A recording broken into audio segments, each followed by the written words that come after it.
வணக்கம் முரளி. இன்றைக்கி நம்ம டைம் மேனேஜ்மெண்ட் எப்படி பண்ணுறது அப்படின்ற ஒரு வீடியோ தொகுப்பு தான் வந்து பார்க்க போகிறோம். இந்த வீடியோ உங்கள் சிவகுமார் வழங்குவது டிஎன்பிஎஸ்சி ஸ்பார்க் யூடியூப் சேனல். முதன்மையாக நம்ம வந்து டைம் மேனேஜ்மெண்ட் பண்ணுறதுக்கான முக்கியத்துவம் என்னென்ன அப்படின்றத நம்ம பார்க்க போகிறோம். ஸோ நம்ம டைம் மேனேஜ்மெண்ட் நம்ம சரியாக பண்ணுறதால நம்மளுடைய நேரம் வந்து அதிக அளவில் வந்து மிச்சப்படுத்தப்படும். மேலும் வந்து நமக்கு இருக்கிற டைமை நம்ம சரியாக யூஸ் பண்ணி நம்மளுடைய இலக்கை வந்து அடைய முடியும். மேலும் வந்து நம்ம டைம் மேனேஜ்மெண்ட் நிர்வகிக்கிறது மூலமாக நம்ம ப்ரோக்ரஸ்டினேஷன், அதாவது நம்ம வேலையை தள்ளி போடுற ஒரு பழக்கத்தை நம்ம வந்து அவாய்ட் பண்ண முடியும். மேலும் வந்து குயிக்லி ரீச் யுவர் கோல், உங்களுடைய கோலை எவ்வளோ சீக்கிரம் முடியுமோ அவ்வளோ சீக்கிரம் உங்களால் ரீச் பண்ண முடியும். அடுத்த வந்து உங்களுடைய ட்ரீம் ஜாப்ஸ் என்னவோ அதை வந்து உங்களால் அடைய முடியும். மேலும் வந்து ஈவில்ஸ், அதாவது உங்கள்கிட்ட இருக்கிற கெட்ட விஷயத்துலேருந்து நீங்கள் ஒதுங்கி இருக்கிறதுக்கும் இந்த டைம் மேனேஜ்மெண்ட் உங்களுக்கு ரொம்ப யூஸ்ஃபுல்லாக இருக்கும்.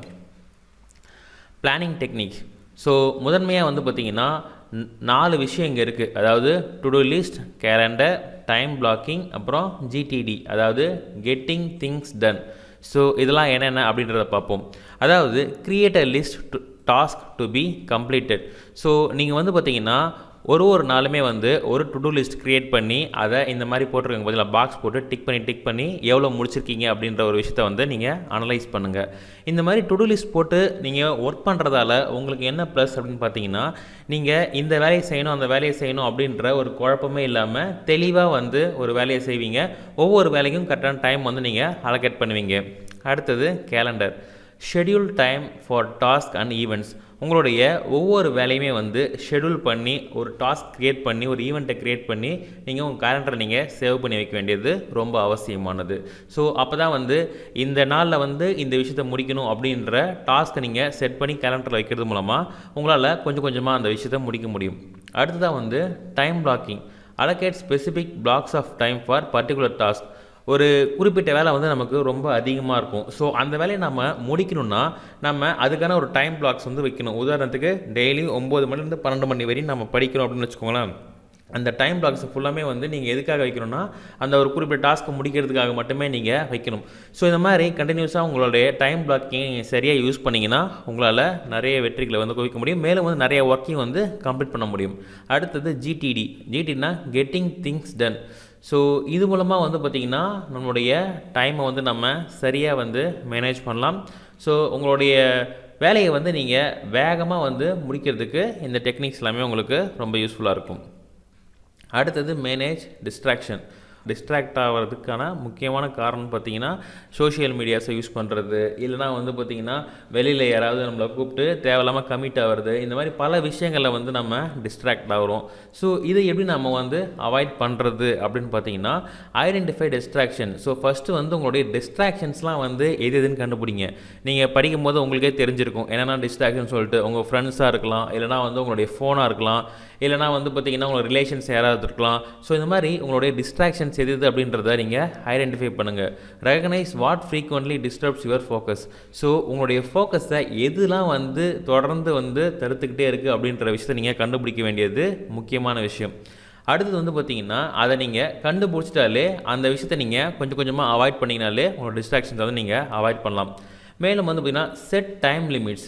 அதாவது ஒரு குறிப்பிட்ட டைமை வந்து நம்ம ஒரு குறிப்பிட்ட டாஸ்க்காகவோ நம்ம ஸ்பெண்ட் பண்ணணும். மேலும் வந்து பார்த்திங்கன்னா உதாரணத்துக்கு இப்போ நம்ம ஃபேஸ்புக்கோ இல்லை வாட்ஸ்அப்போ நீங்கள் யூஸ் பண்ணுறீங்கன்னா அதுக்கு ஒரு குறிப்பிட்ட டைம் நம்ம செட் பண்ணணும். அதாவது ஒரு 4 மணிலேருந்து 5 மணி வரையும் நான் வந்து இந்த டைம் மட்டும் நான் வந்து சோஷியல் மீடியா பார்ப்பேன் அப்படின்ற ஒரு டைம் பாக்ஸை வந்து நீங்கள் கரெக்டாக செட் பண்ணிட்டீங்கன்னா அந்த டைம் மட்டும் பார்க்கணும் அப்படின்ற ஒரு மைண்டை வந்து உங்களுடைய பிரைன் வந்து க்ரியேட் பண்ணிடும். ஸோ அதனால் வந்து பார்த்திங்கன்னா இமெயில்ஸு, மெசேஜ் இல்லை வேறு எந்த விஷயமா இருந்தாலும் சரி ஒரு குறிப்பிட்ட டைமுக்குள்ளே நம்ம பார்க்கணும் வச்சுக்கோங்க. அந்த டைம் மட்டும் தான் நம்ம அதை ஓப்பன் பண்ணி ஆக்சஸ் பண்ணணும். மற்ற டைமில் வந்து அது பக்கமே போகக்கூடாது.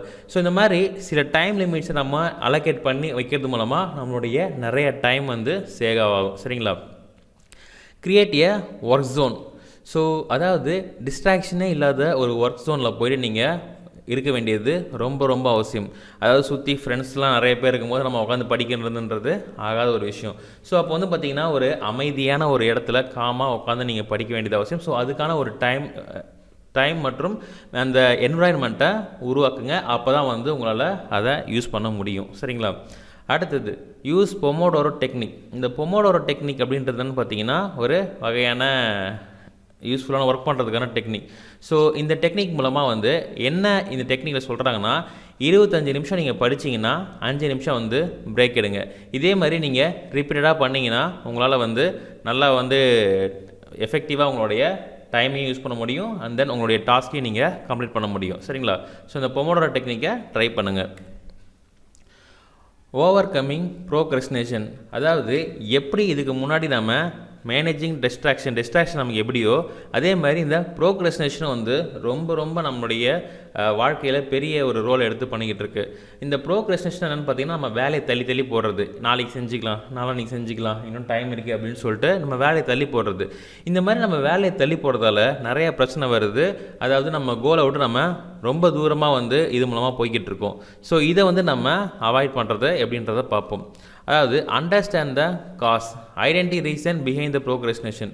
ஸோ இதுக்கு முன்னாடி எப்படி பார்த்த மாதிரி தான் நம்ம நம்ம தள்ளி போடுறதுக்கான காரணம் என்ன, ஒருவேளை அந்த வேலை ரொம்ப பெருசாக இருக்குது, இல்லை அதுக்கான சரியான சோர்ஸ் இல்லை, இந்த மாதிரி எந்த விஷயத்துக்காக நம்ம அந்த விஷயத்தை தள்ளி போடுறோம் அப்படின்றத தெரிஞ்சுக்கணும். அது எப்படின்றத கண்டுபிடிச்சிட்டோனாலே ஆட்டோமேட்டிக்காக நம்ம அது தள்ளி போடுறத நம்ம குறைச்சிருவோம். உதாரணத்துக்கு சில சோர்ஸ் இல்லையா, ஸோ அதை கண்டுபிடிச்சி அதை நீங்கள் உருவாக்கிட்டீங்கன்னா கண்டிப்பாக வந்து அந்த ப்ரோக்ரஸ்டினேஷன் இருக்காது. இல்லை பெருசாக இருக்குன்னு நினைக்கிறீங்களா, சரி பெருசாக இருந்தால் என்ன, சின்னதாக கொஞ்சம் கொஞ்சமாக படித்து முடிக்கலாம் அப்படின்ற மாதிரி நீங்கள் உங்களுடைய டாஸ்க்கை சேஞ்ச் பண்ணிங்கன்னா கண்டிப்பாக இந்த ப்ரோக்ரஸ்டினேஷன் வந்து விடுபட முடியும். அடுத்தது செட் ஸ்மால் கோல்ஸ். நான் இங்கே சொன்ன அந்த கண்டினியூட்டி தான் வந்து இங்கேயும் நம்ம பார்க்க போகிறோம். அதாவது பெரிய டாஸ்க்குனாலே நம்ம வந்து ஐயோ இது நம்ம முடியாது, ரொம்ப பெருசு அப்படின்ற விஷயமே வந்து உங்களுடைய ப்ரோக்ரஸ்டினேஷனுக்கு முக்கியமான காரணமாக இருக்கும்.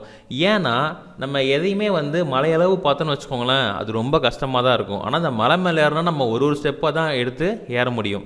அதே மாதிரி தான் நீங்கள் பெரிய புக்ஸ்லாம் வந்து படிக்கணும்னா ஃபஸ்ட்டு வந்து ஒரு நாளைக்கு 10 பேஜ் 20 பேஜ் அப்படின்னு சொல்லி படிக்க ஆரம்பிங்க.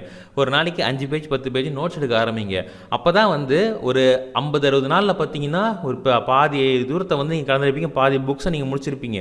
ஸோ இந்த மாதிரி டாஸ்க்கை வந்து சின்னதாக வந்து நீங்கள் வச்சு நீங்கள் படிச்சிங்கன்னா கண்டிப்பாக வந்து உங்களால் பெரிய டாஸ்க்கை வந்து உங்களால் அச்சீவ் பண்ண முடியும். அடுத்தது 3வது, யூஸ் 2 minutes ரூல். அது என்ன 2 minutes ரூல்னு பார்த்தீங்கன்னா, if a task can be done in 2 minutes do it immediately. அதாவது நிறைய பேர் வந்து யோசிக்கிறதுக்கே டைம் எடுத்துப்பாங்க. அதாவது ஒரு வாரமாக யோசிப்பாங்க, ஒரு மாதமாக எடுப்பாங்க, சிலவங்க வருஷக்கணக்கில் யோசிப்பாங்க. இந்த மாதிரி வருஷ கணக்கில், மாத கணக்கில், வார கணக்கிலலாம் யோசிக்கணும் அவசியம் கிடையாது. 2 நிமிஷம் ஒரு பேப்பரையும் பேனாவையும் கையில் எடுத்துக்கோங்க, உங்களுடைய கோல்ஸை போட்டுக்கோங்க, அதை அச்சீவ் பண்ணுறதுக்கு என்னென்ன வேணும்னு போட்டுக்கோங்க. இன்னைக்கு காலைல ஏஞ்சி படிக்க போகிறோமா, காலையில் ஏஞ்சி ஒரு 2 மினிட்ஸில் வந்து இதெல்லாம் படிக்கலாம் லிஸ்ட்டு போட்டுட்டு அதை வந்து எக்ஸிக்யூட் பண்ணுங்கள். சரிங்களா? அதுக்காக ரொம்ப யோசிச்சுக்கிட்டு இருக்காதீங்க. நீங்கள் எந்த அளவுக்கு யோசிக்கிறீங்களோ அந்த அளவுக்கு அந்த வேலையை தள்ளி போகிறதுக்கான வாய்ப்புகள் இருக்குது. ஸோ அதனால் டூ இட் இமீடியட்லி. ஸோ அதாவது 2 மினிட்ஸ்க்கு ரூல் வந்து பார்த்திங்கன்னா 2 நிமிஷத்தில் வந்து பிளான் பண்ணுங்கள், டாஸ்க்கை உருவாக்குங்க, அதை செய்யுங்க. இதே மாதிரி ரெகுலராக செஞ்சுக்கிட்டே வந்தீங்கன்னா கண்டிப்பாக உங்களால் வந்து பல டாஸ்க்கை வந்து கம்ப்ளீட் பண்ண முடியும். ஸோ பல விஷயத்தையும் வந்து அச்சீவ் பண்ண முடியும். ஸோ அடுத்த வந்து ரிவார்ட் அண்ட் கான்சிக்வன்சஸ்.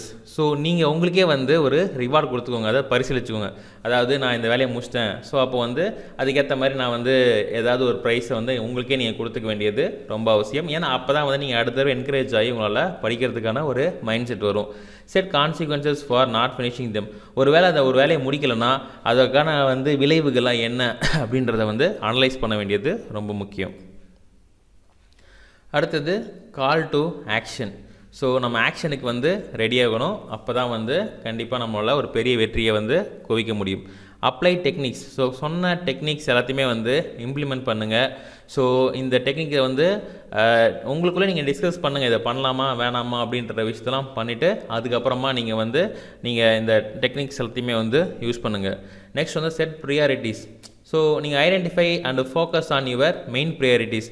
எந்த வேலை முக்கியமோ அந்த வேலையை முதல்ல செய்யுங்க, தேவையில்லாத வேலையெல்லாம் வந்து அப்புறமா செய்யுங்க. சரிங்களா? ஸோ தேவையில்லாத ஆணிலாம் பிடுங்கிறதுன்ற விஷயம் தான் இது. ஸோ உங்களால் முக்கியமான டாஸ்க்கை மட்டுமே நீங்கள் எடுத்து நீங்கள் செய்ய ஆரம்பிச்சிங்கனாலே அதுவே வந்து உங்களை வெற்றிக்கு அருகில் கொண்டு போயிடும். அடுத்ததாக வந்து லாஸ்ட் பட் நாட் லீஸ்ட் அப்படின்னு சொல்லலாம். So evaluate regularly. ஸோ நீங்கள் பண்ணுற விஷயத்த வந்து நீங்களே ரிவ்யூ பண்ணுங்கள். Adjust your time management, practice periodically. So suppose ஒரு வேளை நீங்கள் செட் பண்ணியிருப்பீங்க டைமில், இந்த டைமில் வந்து இந்த வேலையை பண்ணணும் அப்படின்னு சொல்லிட்டு, ஸோ அந்த டைமில் வந்து எதாவது ஃபங்க்ஷன் வந்துருக்கும். ஸோ அந்த ஃபங்க்ஷன் போயிட்டு வந்துட்டு எவ்வளோ சீக்கிரம் முடியுமோ ஃபங்க்ஷன் போய் அட்டன் பண்ணிட்டு நீங்கள் திரும்பி வந்து டைம் வந்து அட்ஜஸ்ட் பண்ணி உங்களுடைய வேலையை வந்து செய்யுங்க. அதே மாதிரி உங்களை நீங்கள் எவாலுவேட் பண்ணுங்கள், ரிவ்யூ பண்ணுங்கள். ஸோ நீங்கள் வந்து ரிவ்யூ பண்ணும்போது ஒரு டீச்சராக இருக்கணும், சரிங்களா? அதாவது அந்த ஒரு டாஸ்க்கை ஃபாலோ பண்ணும்போது ஸ்டூடெண்ட்டாக இருக்கணும், ரிவ்யூ பண்ணும்போது ஒரு டீச்சராக இருந்து நீங்கள் உங்களை ரிவ்யூ பண்ணிங்கன்னா உங்களை சரிவாக ரிவ்யூ பண்ண முடியும். மேலும் அதில் அந்த ரிவ்யூவில் வந்து என்னென்னலாம் விஷயத்த நம்ம மாற்றிக்கிட்டால் நம்ம வந்து இன்னும் பெட்டராக படிக்கலாம் அப்படின்ற விஷயத்த வந்து ஒரு நோட்டாட்டம் போட்டு நீங்கள் அதை எழுதிக்கிட்டே வாங்க. அதை நீங்கள் ஃபாலோ பண்ணிட்டே வந்தீங்கன்னா உங்களால் பெரிய பெரிய டெவலப்மெண்ட்ஸை பார்க்க முடியும். ஸோ உங்களுடைய ஸ்டடிலையும் வந்து ஒரு பெரிய இம்ப்ரூவ்மெண்ட்டாக உங்களால் அடைய முடியும். இந்த வீடியோ பார்த்தமைக்கு மிக்க நன்றி. இந்த வீடியோ பிடிச்சா லைக் பண்ணுங்கள், ஷேர் பண்ணுங்கள், சப்ஸ்கிரைப் பண்ணுங்கள். மேலும் ஏதாவது டவுட்ஸ் இருந்துச்சுன்னா கீழே கமெண்ட் பாக்ஸில் பின் பண்ணுங்கள். And then knowledge Tamil edition உங்களுக்கு தேவையான லாஸ்ட் நம்ம வீடியோஸ் நம்ம சேனல் அவைலபிளாக இருக்குது, பார்த்து பண்ணிடுங்க. And then think positive Tamil edition உங்களுக்கு தேவையான மோட்டிவேஷன்ஸ் தான் அவைலபிளாக இருக்குது, பார்த்து பண்ணிடுங்க. And then TNPSC spark channel இந்த சேனலை வந்து சப்ஸ்கிரைப் பண்ணிக்கோங்க. அடுத்ததில் மீண்டும் ஒரு புதிய சந்திப்போம். நன்றி நன்றி நன்றி. வாழ்க வளமுடன்.